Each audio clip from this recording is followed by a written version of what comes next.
My father was a total patriot, and it's his patriotism that was terribly misunderstood. Pete stood for justice. He had powerful enemies who wanted that voice of justice to go away. The FBI basically pursued Pete Seeger to the point where he couldn't get a job. The only people that he could sing for were kids. Because they never thought there'd be a problem with Pete Seeger singing for 6-year-olds. Little did they know. Out of that came not a subversive movement, but instead an American folk music revival that I think we have to give the FBI credit for helping to establish. When I was a young man and never been kissed, I got to thinking over what I had missed. He was walking me home, right, on the east side of Washington Square, and he proposed to me. Kissed her again. In 1949, Toshi and I were as broke as any young people could be. But we scraped up a few $100s here and a few $100s there and got some land real cheap. He built this house with his own hands.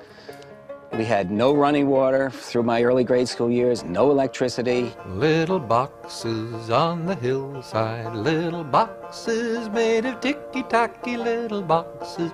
It was a very, very difficult time, and the FBI was generally trying to scare people into inactivity. The communists were having a march down Fifth Avenue. He'd take his banjo and play it. I still have communist friends, and I argue with them. And I occasionally look at their newspaper, some good stories occasionally. But then I also get the Wall Street Journal, and there are occasionally good stories there. I'd really like it if I could get them both in the same room talking with each other. Well, pretty soon the Weavers got started, and the Weavers hit the big time, my God! All of a sudden, we were now hot commercial properties, and we were offered a weekly television show, Coast to Coast, sponsored by Van Camp's Pork and Beans. However, a little group of blacklisters came out with a blast against us. Mr. Seeger, you specifically declined the protection of the Fifth Amendment and are refusing to answer the committee's questions. Can you tell us why? Well, I told the committee that in all my life, I've never committed any kind of act, conspiratorial or even conducive. We lost our livelihood, we lost our careers, but we lost much more than that. We lost the sense that we were living in a democratic society. Overcome, we shall overcome. I don't think there was any political movement in history that had as much singing as the civil rights movement had. One of the things that he brought to all movements was the idea of unity and people being together. That if you can be together, you can fight almost anything.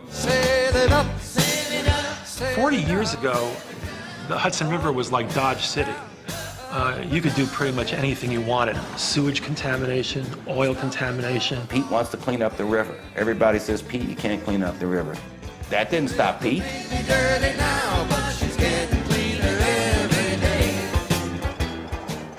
The Vietnam War was a lie. We all know now, Gulf of Tonkin was a lie. And to sing for peace was to sing for a return to sanity and justice. So these generals their fallacy, bring 'em home.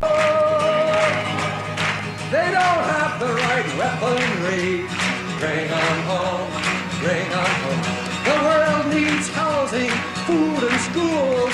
Bring 'em home, home, home. And learning a few universal rules. Bring 'em home, bring 'em. So if you love your uncle. His thing has always been to get people to sing at his concerts. He doesn't want to hear himself sing. You got to walk. The best music I've ever made in my life has been when I can get the folks, all of them, young, old, conservative, liberal, radical, get them all singing on the chorus. Rock it by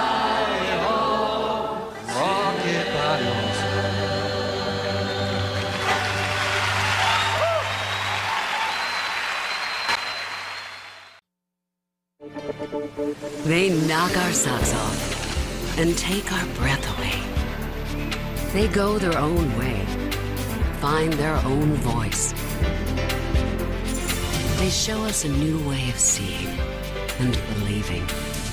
They intrigue us, entertain us, inspire us. They are American masters.